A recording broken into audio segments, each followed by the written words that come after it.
Hey, this is Ben from Trading Experts. Today we're going to be going over the Save More Now, Thank Me Later lesson. So if you're reading it here, very briefly, this lesson is going to go over a very common question we get asked of how much should you start with investing. Now typically the amount you start with isn't really that important.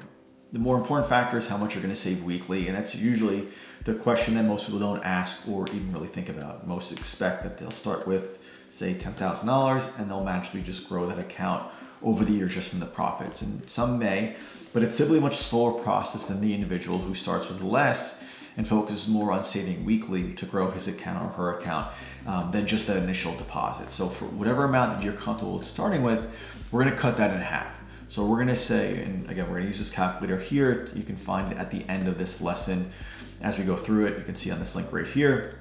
We're going to say that you can start with $1,000.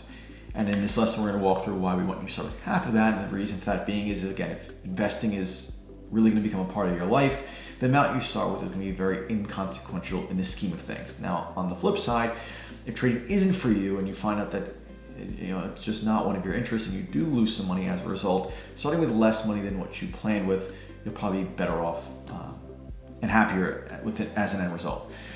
But so in this example, we're going to say you start with $500 and we're going to say that you started saving as little as $50 a month.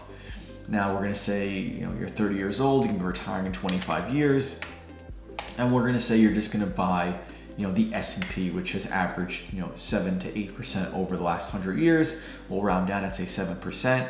And if we calculate that number, you'll see that that little $500 investment plus the $50 added monthly grew to $40,000.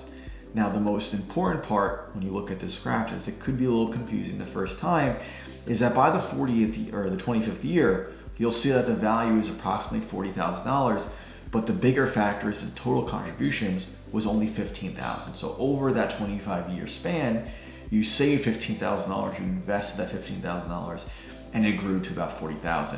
Now, our goal for you going through this challenge is to eventually open up a Roth IRA, which is a retirement account where there's no taxes. You'll pay on the gains you make in that given year, and there'll be no taxes when you withdraw the money down the road of retirement.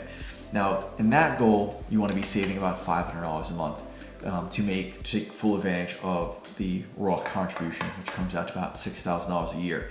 Now, in that same example, again, we start with the $500 initial deposit, and that same thing, that $500 a month savings or $150 a week, you can see the number grows dramatically, from up to $380,000. Now you can see this again, you contributed $150,000 over those 25 years, and it grew to about $380,000. So that's what the main focus here is. These small sums of money that you can start with can eventually grow into much larger sums. But the bigger factor is consistently saving weekly and less on I have to start with a certain amount of money that's in my head that I think is the proper amount. So hopefully this lesson helped. Again, the main focus and the main takeaway from here is the weekly savings is much more important than what you initially start with. The initial funds you do want to start with, you're probably better off starting with half of that and focusing more on slowly increasing that weekly savings. It could be as small as $1 a week. It can be as little as $5 a week.